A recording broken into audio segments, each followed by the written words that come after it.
Good morning student. आज का जो हमारा टॉपिक है वो है बेसिक एजुकेशन स्कीम 1937 यानी कि बुनियादी शिक्षा योजना, जिस पर हम आज डिस्कस करेंगे। देखिए, बुनियादी शिक्षा योजना 1937, इसको वर्धा शिक्षा योजना भी बोला जाता है और ये भारतीय शिक्षा प्रक्रिया के अंदर, इंडियन एजुकेशन सिस्टम के अंदर अगर देखा जाए तो ये महत्वपूर्ण भूमिका भी रखती है ये स्कीम, क्योंकि इसमें भारतीयों के सर्वांगीण विकास की बात की गई, यानी कि इंटायर डेवलपमेंट की बात की गई। इंटायर डेवलपमेंट में हमारी शारीरिक, मानसिक, बौद्धिक, नैतिक और आध्यात्मिक क्वालिटीज़ वे ऑफ एजुकेशन के माध्यम से जो है वो निकलकर सामने आती है। देखिए, प्रारंभिक स्तर पर अगर देखा जाए तो बेसिक एजुकेशन स्कीम का उद्देश्य यही था, जो है शिक्षा के साथ साथ रोजगार, शिक्षा के साथ साथ रोजगार। गांधी जी की और ये स्कीम, बुनियादी शिक्षा योजना, ये स्कीम कहीं न कहीं अगर देखा जाए तो इस स्कीम के अंदर महात्मा गांधी का बहुत बड़ा हाथ रहा है इसको इम्प्लीमेंट करने में, और इसको आगे बढ़ाने में बहुत ही ज़्यादा उनका विशेष योगदान रहा है। क्योंकि महात्मा गांधी, आपको पता है कि वो व्यक्ति रहे हैं जिन्होंने देश को अपने व्यक्तित्व के माध्यम से तो जो है उन्होंने पूरे देश को हर तरीके से एक नई दिशा प्रदान की। साथ साथ वो इंडियन नेशनल मूवमेंट में, भारतीय राष्ट्रीय आंदोलनों में जो है उनकी विशेष और स्मरणीय भूमिका रही है। ठीक है, इतिहास में अगर देखा जाए तो 1915 से लेके 1948 का जो टाइम पीरियड है वो गांधी युग के नाम से जाना जाता है। ठीक है, तो वो कहते थे कि गांधी जी की ये इच्छा थी कि भारतीय बच्चों को इस प्रकार की एजुकेशन प्रोवाइड कराई जाए ताकि वो अपने ज्ञान में वृद्धि करें, अपना नॉलेज बढ़ाएं और साथ साथ उनको कुछ लाभ भी उससे मिल सके। ठीक है ना, एडवांटेज उनको प्राप्त हो सके। और शिक्षा से उनका अभिप्राय यही था कि बच्चों को मानसिक रूप से, नैतिक रूप से और आध्यात्मिक रूप से ही नहीं, व्यावसायिक रूप से भी बच्चों को तैयार किया जाए और रोजगार परक जो है शिक्षा उनको दी जाए। साथ साथ वो जो है बच्चों को आत्मनिर्भर भी बनाना चाहते थे और उत्पादन की प्रक्रियाओं में वो हर तरीके से बच्चों को आगे लेके जाना चाहते थे। इस तरीके से ये स्पष्ट होता है कि शिक्षा के साथ साथ गांधी जी बच्चों को हस्तकला में भी क्या करना चाहते थे, निपुण बनाना चाहते थे। देखिए, अगर ऐतिहासिक पृष्ठभूमि की बात करें, मीन्स हिस्टोरिकल बैकग्राउंड जो है इस एक्ट के बारे में अगर बात की जाए तो 1935 को इंडियन गवर्नमेंट ने जो है एक एक्ट लागू किया। ठीक है, जिसके परिणाम स्वरूप 1937 में प्रांतों के अंदर कांग्रेस की क्या आई, सरकार आई और इस योजना को एक नया अवसर प्रदान किया गया। और सरकार ये चाहती थी कि बच्चों को प्राइमरी लेवल पर, प्राथमिक स्तर पर निःशुल्क शिक्षा जो है दी जाए और अनिवार्य शिक्षा का प्रावधान सरकार करना चाहती थी। लेकिन सरकार के पास बजट की कमी थी, पैसा इतना नहीं था। लेकिन इस समस्या का समाधान भी किया गया, खोजा गया कि इस समस्या को कम से कम जो है शूट आउट किया जाए, किसी न किसी तरीके से इस समस्या का समाधान निकाला जाए। तो समस्याओं का समाधान निकालते निकालते फिर एक बात कही गई कि हम बच्चों को शिक्षा तो देंगे ही, साथ साथ उनको हस्तकला में अगर निपुण करा देंगे तो बच्चे कहीं ना कहीं बेसिक लेवल पर तो तैयार हो जाएं। ठीक है ना, अगर वो अपने आप को हायर एजुकेशन के लिए तैयार नहीं कर पाते फिलहाल, लेकिन कम से कम उनका बेस तो स्ट्रांग हो।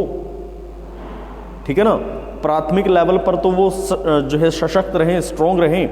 तो इन्हीं चीज़ों को आगे बढ़ाते हुए गांधी जी ने बुनियादी शिक्षा का एक बिगुल बजाया और कहीं ना कहीं वो बड़ा ही सराहनीय कदम भी रहा उनकी ओर से। और इस सम्मेलन की विशेषताएं क्या थी, मींस बेसिक एजुकेशन स्कीम की जो अगर विशेषताएं देखें, कैरेक्टरिस्टिक देखें, वो क्या क्या थी। देखिए, पहला है एक सम्मेलन बुलाया गया 1937 में। ये बात है 22 और 23 अक्टूबर की बातें हैं। 1937 में वर्धा एक सम्मेलन बुलाया गया जिसको राष्ट्रीय शिक्षा सम्मेलन भी बोला जाता। इसमें कुछ व्यक्तियों ने भाग लिया। सबसे पहले डॉक्टर जाकिर हुसैन ने कुछ शिक्षाविदों के साथ मिलके, ठीक है ना, और कुछ प्रांतों के मंत्रियों के साथ मिलके इस सम्मेलन में क्या लिया, भाग लिया। और 4 प्रस्ताव पास किए गए इसमें, 4 जो है एक्ट इसके अंदर पास किए गए। सबसे पहला था निशुल्क और अनिवार्य शिक्षा, means free and compulsory education. देखिए, सम्मेलन में ये प्रयास किया गया, सम्मेलन में ये कहा गया कि जो है बच्चों को कहीं ना कहीं निशुल्क और अनिवार्य शिक्षा का जो है प्रावधान वो प्रोवाइड कराया जाए ताकि बच्चे प्राथमिक लेवल पर निशुल्क शिक्षा प्राप्त कर सके। ठीक है। उसके बाद शिक्षा का माध्यम, मींस अगर देखा जाए तो मीडियम ऑफ प्रोसेस क्या रखा गया कि जो है इंस्ट्रक्शन क्या रखेगी मीडियम, शिक्षा का माध्यम मातृभाषा रखा गया, मदर टंग में बच्चों को जो है शिक्षा प्रोवाइड कराई जाए। ठीक है ना, उन्होंने अंग्रेजी को माध्यम नहीं बनाया या किसी और पर्टिकुलर लैंग्वेज को माध्यम नहीं बनाया, उन्होंने मातृभाषा को ही जो है एजुकेशन का एक प्रोसेस इस स्कीम के अंदर रखा। उसके बाद नेक्स्ट इसमें विशेष फोकस किया गया हस्त उद्योग, means manual and productivity work, हस्तशिल्प, हस्त उद्योग। मींस गांधी जी ने इस सुझाव का समर्थन दिया कि हस्त कार्यों में बच्चों को क्या किया जाए, निपुण किया जाए। मींस जो हाथों से हम कार्य कर सके, काम कर सके, हाथों से किस तरीके से हमने काम करना है, वो चीज़ें गांधी जी ने यहाँ प्रोवाइड कराई। साथ साथ कहीं ना कहीं ये सेंट्रल लेवल पर पूरा प्रोसेस तैयार किया गया, ना कि किसी प्रांतीय स्तर पर नहीं, ये पूरा वर्क जो है वो किसके लेवल पर तैयार किया गया, सेंट्रल लेवल पर जो है इस चीज़ को तैयार किया गया। ठीक है, किसी स्टेट लेवल पर नहीं।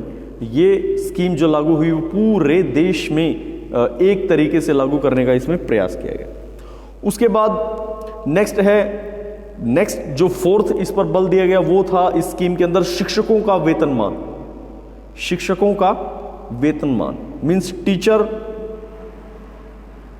को भी जो है वेतनमान का एक प्रोसेस इसके अंदर रखा गया और आशा की गई कि धीरे धीरे अगर देखा जाए तो हम अध्यापकों को हर तरीके से वो सेवाएं प्रदान करेंगे जो जिसकी वो रिक्वायरमेंट चाहते हैं।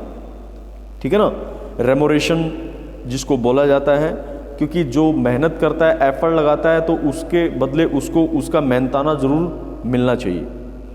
और आपको मैं बता दूं, वर्धा शिक्षा ही क्यों देने का निश्चय किया गया था गवर्नमेंट की ओर से, क्यों था इसका बैकग्राउंड ऐसा देने का उद्देश्य क्या था। पहले क्या था कि पहला उद्देश्य ये था कि पुरातन भारतीय संस्कृति पर आधारित, means based on ancient Indian culture. देखिए, ये एजुकेशन स्कीम ये पुरातन संस्कृति पर क्या थी, आधारित थी। और पुरातन संस्कृति और सभ्यता कहीं न कहीं हमारे देश की क्या रही है, पहचान रही है, और उससे हमें क्या मिलती है, पावर भी मिलती है, ताकि बच्चों के अंदर भारतीय संस्कृति को जानने का अवसर मिल सके, बच्चों को अवसर प्रदान किया जाए। उनको पता होना चाहिए कि भारतीय संस्कृति कितनी गौरवमय रही है, कितना उसका जो है हर तरीके से नाम रहा है। ठीक है। उसके बाद नेक्स्ट है प्रारंभिक आवश्यकताओं से संबंधित, रिलेटेड अगर देखा जाए टू बेसिक नीड्स, यानी कि बुनियादी शिक्षा ये प्रारंभिक जो है आवश्यकताओं पर आधारित थी और कम से कम जो है इसके अंदर जो बेसिक चीज़ें जो बच्चे को प्रारंभ में चाहिए वो कंप्लीट हो जाएं, इसके पीछे ये उद्देश्य रहा। उसके बाद साधारण व्यक्ति के लिए, फॉर अ कॉमन मैन, देखिए ये बुनियादी शिक्षा एक आम आदमी के लिए भी थी जो राष्ट्र जीवन का क्या बना सके, आधार बना सके। यानी कि ये सीधी की सीधी अगर देखा जाए तो एक साधारण व्यक्ति को भी इसमें जोड़ने का काम किया गया। उसके बाद प्रारंभिक अवस्था, प्राइमरी स्टेज, देखिए बुनियादी शिक्षा का उद्देश्य यही था कम से कम हम बच्चों को प्राथमिक लेवल पर तो तैयार कर सकें, ठीक है ना, जिसमें आपकी 1st to 5th यानी कि प्राथमिक लेवल आपका माना जाता है, तो कम से कम बच्चे को इस लेवल पर तो तैयार कर सके ताकि बच्चा जो है पहली स्टेज तो पार करे, पहली स्टेज तो सीखे कि किस तरीके से उसको पहली स्टेज पे चलना होता है, ठीक है ना, बाकी तो बच्चा अपने आप गेन करता रहेगा। तो आज के लिए हम इतना ही करते हैं, बाकी हम कल जो है इस टॉपिक को और आगे डिस्कस करेंगे। थैंक यू, धन्यवाद।